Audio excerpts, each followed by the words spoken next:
Não se turbe o vosso coração, credes em Deus, credes também em mim. Na casa do meu pai há muitas moradas, se assim não for eu vou-lo teria dito, pois vou preparar-vos lugar, e quando eu for e vos preparar-vos lugar, voltarei e vos receberei para mim mesmo, para que onde eu estiver, estejais vós também. Muito bom dia, com a bênção, com a graça de Deus, nós começamos mais um dia, nos submetemos à guia do Senhor, à condução do Espírito Santo. Queremos a cada dia vivermos mais para o céu e menos para essa terra.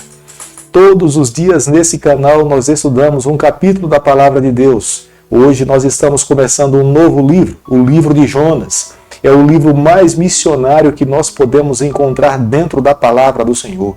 É um chamado direto que Deus faz a um profeta seu, israelita, para que possa sair da sua terra e ir para uma terra estranha, proclamar, anunciar as boas novas de salvação. E nessa manhã, convido você para que nós juntos possamos abrir a Palavra de Deus no livro de Jonas, capítulo 1, o versículo 1 e o versículo 2. Veio a palavra do Senhor a Jonas, filho de Amitai, dizendo: Dispõe-te, vai à grande cidade de Nínive, e conclama contra ela, porque a sua malícia subiu até mim. Podemos ver nessa manhã o chamado de Deus para Jonas. Na verdade, o livro de Jonas é um livro que atrai muitas pessoas, crianças, jovens, adultos.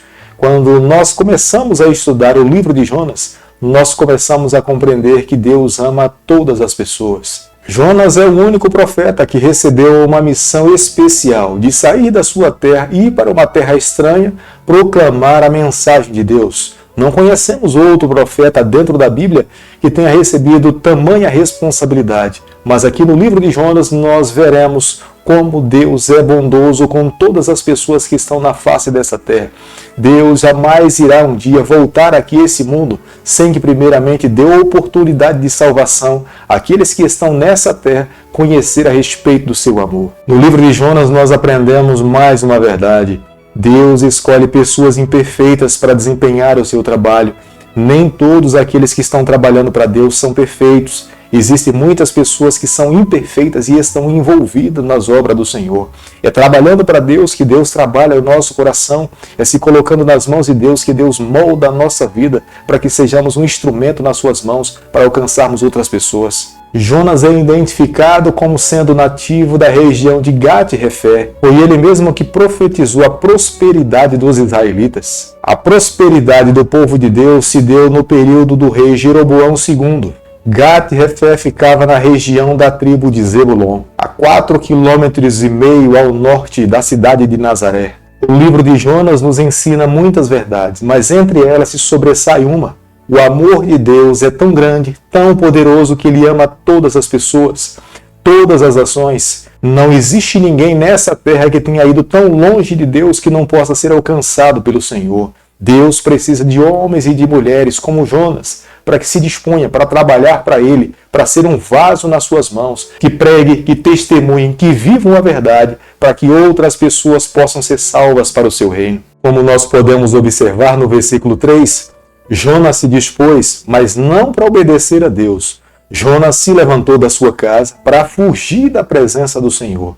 Nós podemos ver claramente qual era a postura dos israelitas. Os israelitas não estavam dispostos a falar do amor de Deus. Eles foram chamados para abençoar outras nações, mas os israelitas se envolveram no seu orgulho, na sua presunção, e estavam vivendo mais para si do que para o reino, e muito menos para as outras pessoas. Estavam extremamente orgulhosos, presunçosos, acreditando que vivendo dentro da sua própria cidade, se beneficiando das bênçãos que tinham recebido, estavam agradando ao Senhor. Existem muitas pessoas como Jonas que acreditam que podem fugir da presença do Senhor, ou que podem fazer algo que Deus não possa ver.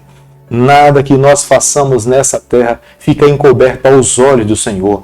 Pode acontecer que a nossa esposa, o nosso esposo, os nossos filhos, familiares ou até o líder da igreja não saiba na íntegra da nossa vida, mas não temos como esconder dos olhos do Senhor. É a razão pela qual todas as pessoas que aceitam a Cristo precisam desenvolver esse relacionamento com Deus, essa consciência, porque aonde você estiver ou eu estiver, nós estamos sempre na presença do Senhor. Não é porque em algum momento a nossa consciência não nos incomode que nós estamos em pecado, que quer dizer que nós estamos bem com Deus.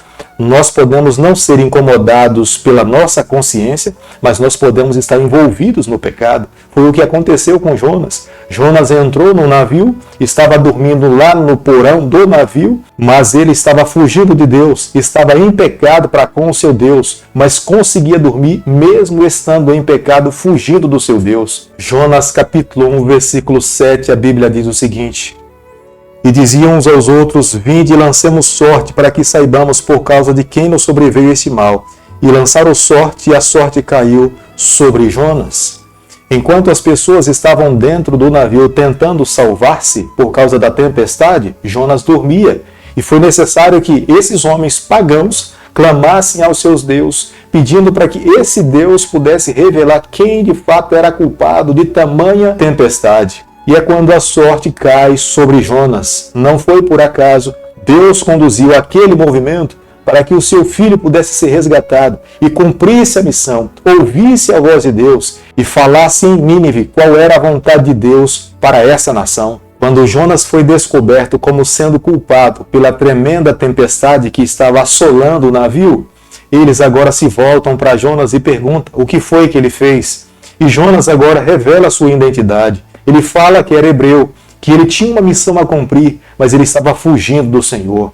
Ele acreditava que a única maneira para amenizar o que estava acontecendo era lançá-lo dentro do oceano. Os marinheiros, quando ouviram falar a respeito desse Deus, Criador dos céus e da terra, soberano, que rege todas as nações, eles passaram a temer a esse Deus de Jonas. E eles ouviram então o conselho de Jonas que deveriam lançá-lo no mar, e foi isso que eles fizeram, acreditando que de fato dessa forma eles conseguiriam salvar as suas vidas. E podemos ver através da palavra de Deus que quando Jonas foi lançado no mar, a fúria que estava assolando o navio, ela se acalmou, as ondas se acalmaram, o vento sossegou e eles voltaram a navegar em águas tranquilas. O medo dos marinheiros era de ofender esse Deus, eles não queriam ofender o Deus de Jonas. Eles passaram a conhecer esse Deus como sendo soberano, grandioso, poderoso. Eles não tinham poder para lutar com esse Deus, portanto, eles não queriam ofendê-lo.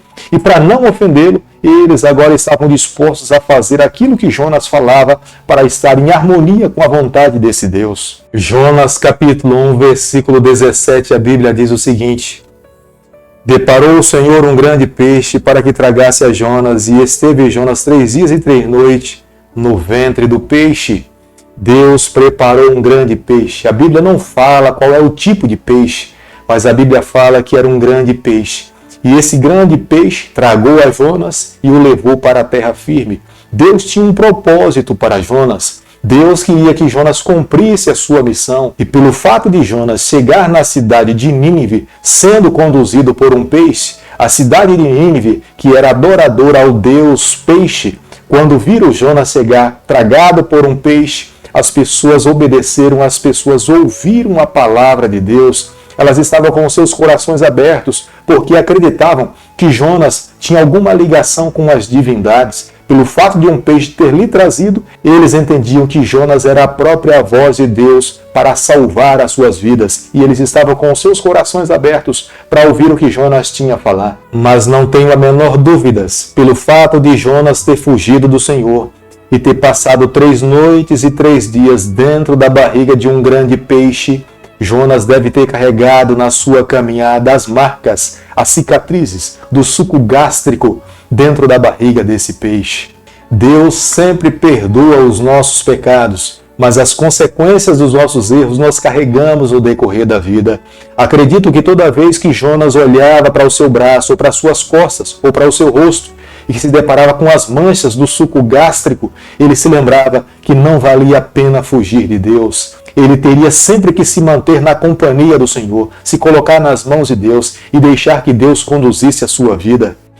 Deus tem muitos meios para alcançar um coração de um perdido. Muitas vezes nós não conseguimos entender a maneira de Deus trabalhar para salvar alguém. O que nós temos que fazer é apenas sermos um instrumento nas mãos do Senhor. Nós precisamos nos tornar disponíveis. Muitas vezes, quando nós queremos assumir o controle da nossa vida, nós estamos impedindo de Deus alcançar, salvar pessoas pelas quais Ele quer um dia levar para viver com Ele por toda a eternidade. Cabe a cada um de nós, na área onde nós nos encontramos, sermos um instrumento, um vaso nas mãos do Senhor, para que cumpramos os propósitos de Deus nessa terra.